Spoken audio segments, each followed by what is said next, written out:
Subject పరంగానే విమర్శ సాగుతుంది, బీజేపీ చేస్తుంది, కానీ వ్యక్తిగతంగా పోదు. అంతేనా? అంతేనండి, ఖచ్చితంగా. సంతోష్ ఉన్నారు మీతో మాట్లాడడానికి. సంతోష్ గారు. హలో మేడం, నమస్తే. నమస్తే సార్. నమస్తే సంతోష్ గారు. సార్, ఒక 2 క్వశ్చన్స్ అండి. మీరు ఇప్పుడే వైసీపీ పైన ఛార్జ్ షీట్ పెట్టారు అన్నారు. తర్వాత యాక్చువల్ గా ఆంధ్రప్రదేశ్ లో బీజేపీ టీం చాలా బాగా పనిచేస్తున్నారు. కాకపోతే నాకు ఒక 2 క్వశ్చన్స్ ఉన్నాయి సార్. బీజేపీ రాష్ట్ర అధ్యక్షురాలు పురంధరేశ్వరి గారు సెంట్రల్ గవర్నమెంట్ యూనియన్ మినిస్టర్ కి మన ఆంధ్రప్రదేశ్ లో liquor on cash sales, so there is no transparency on the liquor cash sales, so transparency లేదు, tax evasion జరుగుతుంది. లిక్కర్ లో కూడా poor quality liquor, synthetic materials, synthetic chemicals use చేసిన liquor ని ఆంధ్రప్రదేశ్ ప్రజలకు ఆరోగ్యాలు దెబ్బతినేంత స్థాయిలో ఉన్నాయని కంప్లైంట్ ఇచ్చినా కూడా దేర్ ఇస్ నో యాక్షన్. ఎందుకు సార్? ఇంతవరకు ఎలాంటి యాక్షన్ లేదు. This is going to be the biggest liquor scam in the country, possibly in the world, but there is no action from the central government. Second question sir, ముఖ్యంగా సిబిఐని ఆపింది ఎవరు? Avinash Reddy arrest కాకుండా A8 గా CBI investigation లో ఉన్నా కూడా సిబిఐని ఎవరు ఆపుతున్నారు? అంటే ఒక కామన్ మ్యాన్ A8 ముద్దాయిగా ఒక మర్డర్ కేసులో ఉంటే అసలు కామన్ మ్యాన్ కి ఇంత ఫెసిలిటీ ఉంటుందా?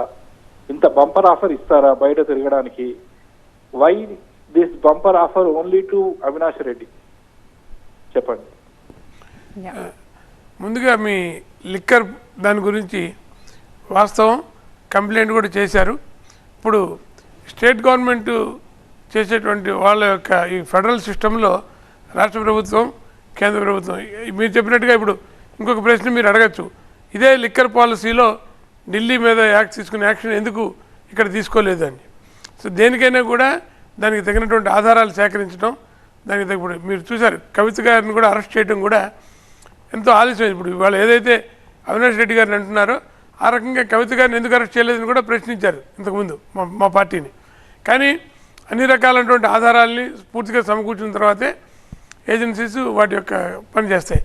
అలాగే ఇప్పుడు ఏదైతే వివేకానంద రెడ్డి గారి మర్డర్ కేసులో అనేక రకాలైనటువంటి ట్విస్టులు మనం చూసాం.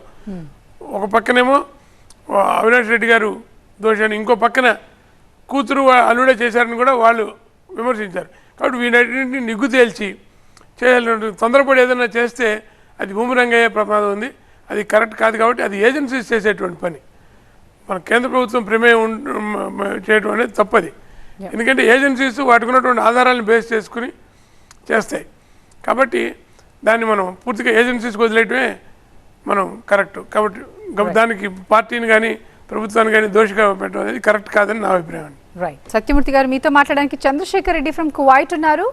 చంద్రశేఖర్ రెడ్డి గారు. నమస్తే మేడం. మాట్లాడండి సార్. నమస్తే సార్. నమస్తే చంద్రశేఖర్ రెడ్డి గారు. బాగున్నా సార్. బాగున్నాం సార్, చెప్పండి. బీజేపీ అంటే ఒక బలమైన పార్టీ సార్, దేశానికి రక్షణగా ఉండే పార్టీ.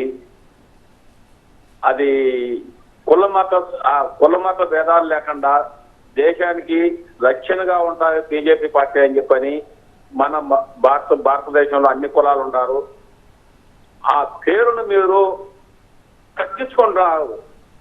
దేని తగ్గించుకుంటున్నారో మీరే ఒక్కతూరి బాగా ఆలోచించండి సార్. మీకు బలమైన పొజిషన్లో మీరు ఉండే స్థాయిలో కూడా ఆంధ్రప్రదేశ్ లో మీరు ఒంటరిగా మీరు పోటీ చేయొచ్చు. ఇది ఒకరు చెప్పేది కాదు, మీ ఆత్మకే మీకు తెలియాల.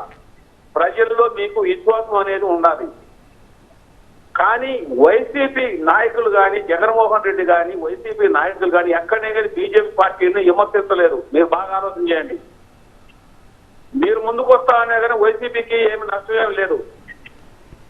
మీరన్నా ఉండొచ్చు, వాళ్ళైనా ఉండొచ్చు. మీ పెద్దలందరూ బాగా మేధావులు, తెలిసిన వాళ్ళు ఆలోచన చేయండి. మీ స్థాయిని దిగజార్చుకొని ఈ పొత్తు పెట్టుకున్నారు. టీడీపీతో జనసేనతో పొత్తు పెట్టుకున్నారు. ఏం అవసరం మీకు? మీరు ఒక స్తంభం సార్. మీరు బీజేపీ అనేది ఒక స్తంభం.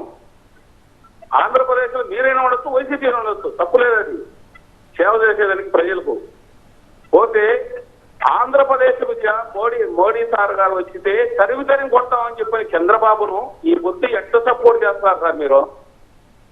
అదే మాట ఎవరే కానీ వైసీపీలో కానీ కాంగ్రెస్ పార్టీలో ఉన్నప్పుడు కానీ రాజశేఖర రెడ్డి కుటుంబం కానీ ఎప్పుడైనా కానీ విమర్శించారు సార్? రైట్.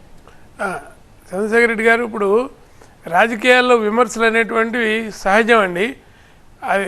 అది ఎప్పుడు కూడా వాటిని ప్రామాణికంగా తీసుకుని శాశ్వత శత్రుత్వం కానీ శాశ్వత మిత్రత్వం కానీ ఉండదు.